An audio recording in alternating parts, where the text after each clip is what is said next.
आज हम देखेंगे pressure due to liquid column.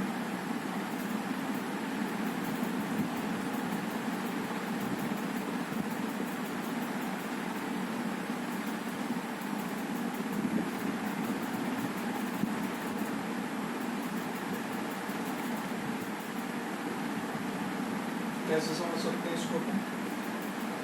तो देखो, अब दो तरीके से यूजुअली प्रेशर डिफाइन करते हो, एक pressure due to liquid column और एक प्रेशर बाय गैस। ये दोनों एक दूसरे से बिल्कुल अलग चीज़ें हैं। Pressure due to liquid column में अलग कंसेप्ट लगते हैं एंड प्रेशर बाय गैस में अलग कंसेप्ट लगते हैं। गैस में आप Boyle's law, Charles law, Gibbs law ये सब पढ़ते हैं। इसके लिए थोड़ी सी फिजिक्स वगैरह थोड़ा सा काम में आएगा। अपने को कंपोनेंट वगैरह लेने आने चाहिए, बस और तो कुछ रिक्वायर्ड है नहीं इसके लिए, ठीक है। तो pressure due to liquid column it is because of its own weight. मतलब ये कंटेनर में, इस कंटेनर में जो इस एच हाइट तक पानी भरा हुआ है मान ली। अगर मैं आपसे पूछूंगा भैया इस पॉइंट में बताओ कितना प्रेशर लग रहा होगा, तो कितना बोलोगे? इस लिक्विड का वेट, इस लिक्विड की वजह से इस पॉइंट पे प्रेशर लग रहा होगा बिल्कुल, और ऊपर से एटमॉस्फेयर प्रेशर भी लग रहा होगा। भाई जैसे मैं पूछूं अभी मेरे हाथ में कितना प्रेशर लग रहा है, तो आप क्या बोलोगे? जी। लेकिन अभी मेरे हाथ में कितना प्रेशर लग रहा है? जी प्लस इस मार्कर का वेट। तो इस लिक्विड, इस पॉइंट पे किसका प्रेशर लग रहा होगा? इस लिक्विड के वेट का प्लस ग्रेविटेशनल फोर्स, ठीक है। तो क्या प्रेशर यहाँ पे जो फोर्स लग रहा होगा वो क्या लग रहा होगा? mg।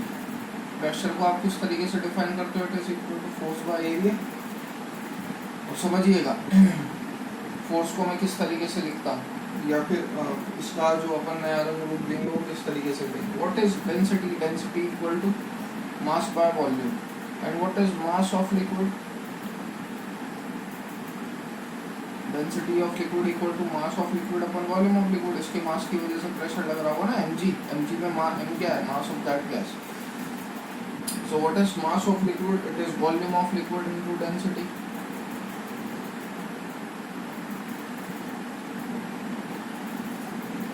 And now what is volume? It is area of cross section into height.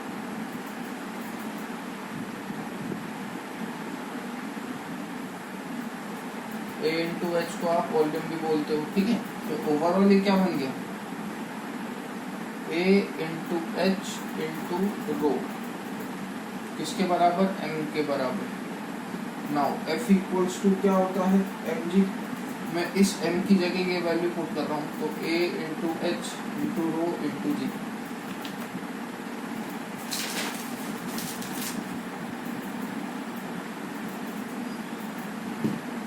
Pressure बराबर force upon area, A into H into rho into g upon A. ये से ये कैंसिल, तो कहने का मतलब एरिया हर बार कैंसिल आउट हो जाता है। तो ये जो प्रेशर है ये independent of the area of the cross section है। तो यहाँ से आउट ऑफ प्रेशर कितना आ गया? एच रो जी, ठीक है। अब अगर मैं दूसरी कंडीशन की बात करूँ, इतना होपफुली आप लिख लोगे। अब अगर मैं दूसरी कंडीशन की बात करूं, तो सपोज आप इतना नहीं, इस क्रॉस सेक्शन हाइट का, हाइट इसकी सेम एच ही है, हाइट ऑफ द लिक्विड की। अब अगर मैं पूछूं इस पे कितना प्रेशर लग रहा होगा, same. If height is same then pressure is also same. Since density और जी तो बदलेंगे नहीं, लिक्विड तो सेम ही लिया, तो अगर आप हाइट भी सेम लेते हो तो प्रेशर भी सेम लगता है। क्यों सेम लगता है? Because area of cross section तो आपस में बार कैंसिल आउट हो जाता है, ठीक है। लेकिन अब समझो ये चीजें आई कहाँ से? अगर मैं इसको किसी एंगल पे रख दूं,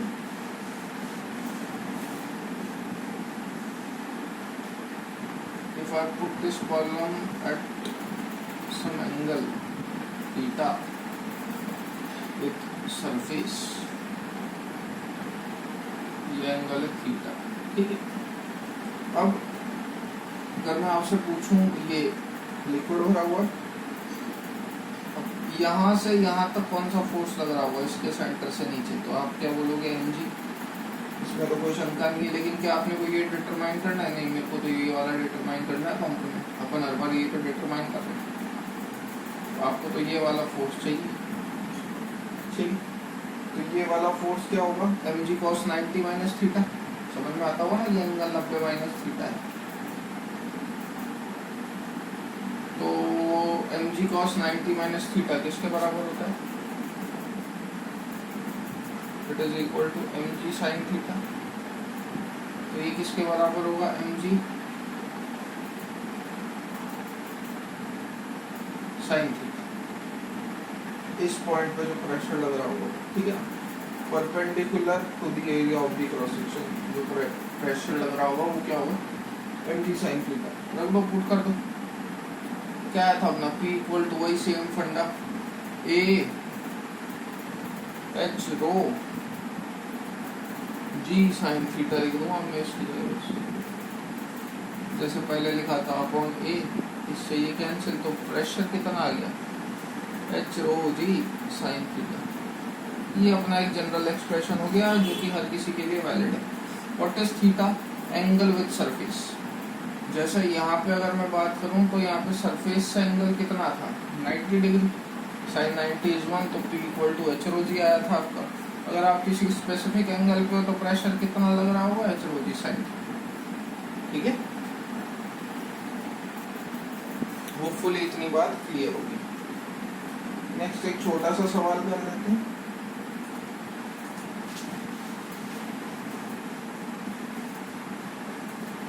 एक बात ध्यान रखिएगा, कई बार प्रेशर को वो सेंटीमीटर में भी दे देता है, समझना कि वो सब कुछ दे। अगर मैं देखो, डेंसिटी फिक्स है, जी फिक्स है, डेंसिटी फिक्स है, जी फिक्स है, तो वो कई बार प्रेशर को एच सेंटीमीटर में भी दे देता है। प्रेशर की यूनिट नहीं है ये सिर्फ इतना बताता है कि अगर आप एच सेंटीमीटर का लिक्विड लोगे, अगर आप एच सेंटीमीटर का लिक्विड लोगे तो वो इस बॉटम पे कितना प्रेशर लगा रहा होगा। ठीक है ना। सपोज अगर मैं 76 सेंटीमीटर का मर्क्यूरी लेता हूँ, भाई अपन लिखते क्या है?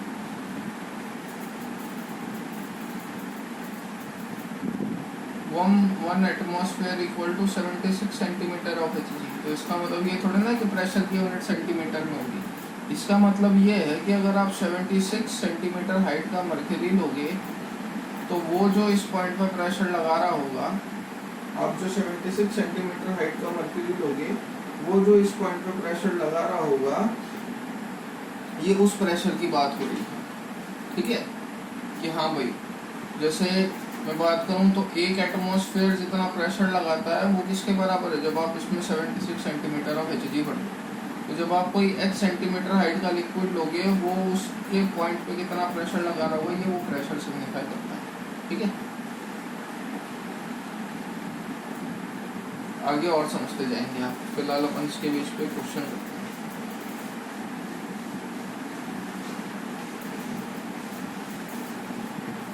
सवाल है तो यहाँ से अपन ने क्या देखा? P equal to H sine theta centimetre of liquid column के बराबर होता है।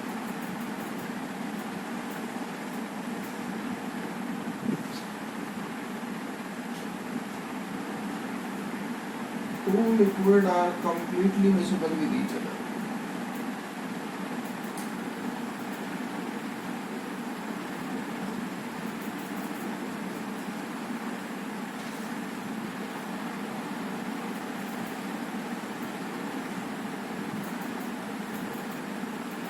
पहला लिक्विड हैविंग डेंसिटी d1 और हाइट h1 है, area of cross section same ही है a। दूसरा लिक्विड d2 और डेंसिटी h2 है, area of cross section same है 8 ही। अब मैंने क्या करा, two liquid are completely miscible. Miscible मतलब मिक्स हो गया, यानी कि इसको इसमें मिक्स कर दिया। जब इसको इसमें मिक्स कर दिया तो ये हाइट बता पाओगे? ऑब्वियस बात है h1 प्लस h2। ठीक है, एरिया ऑफ क्रॉस सेक्शन पे तो कोई फर्क पड़ेगा नहीं। वो पूछ रहा है calculate the pressure at the bottom.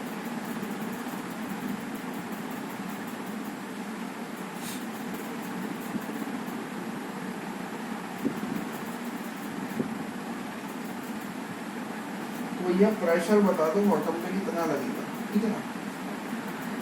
तो समझिएगा, अपने को इतना होपफुली आप समझ गए होंगे कि इसका D1 इसका H1 पता है, D2 H2 पता है। सबसे पहले मेरे को उसका डेंसिटी रिजल्टेंट निकालना पड़ेगा, और डेंसिटी रिजल्टेंट फाइंड आउट करने के लिए मेरे को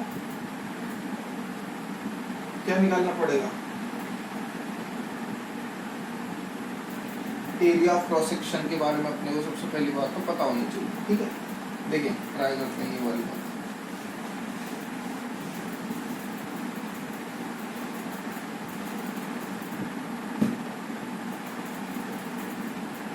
मान लेते हैं let area of cross section is,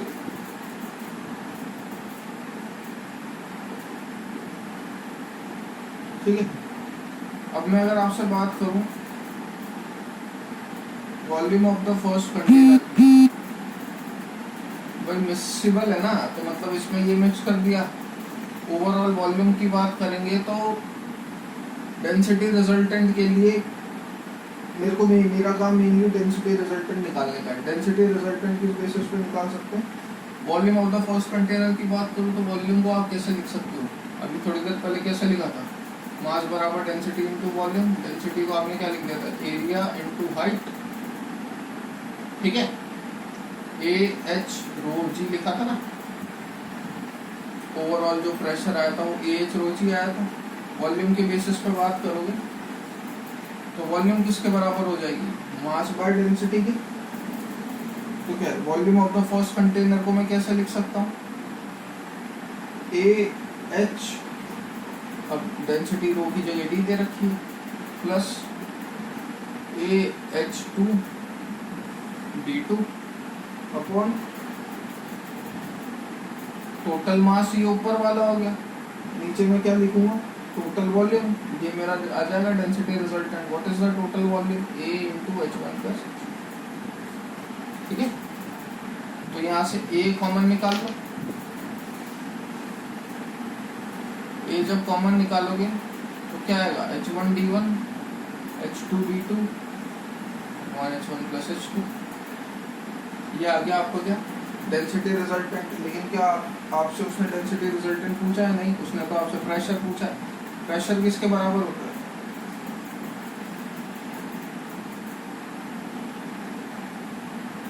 H row height result, अभी प्रेशर रिजल्टेंट पूछा है ना, तो हाइट भी रिजल्टेंट वाली ही लोगे, डेंसिटी भी रिजल्टेंट वाली ही लोगे।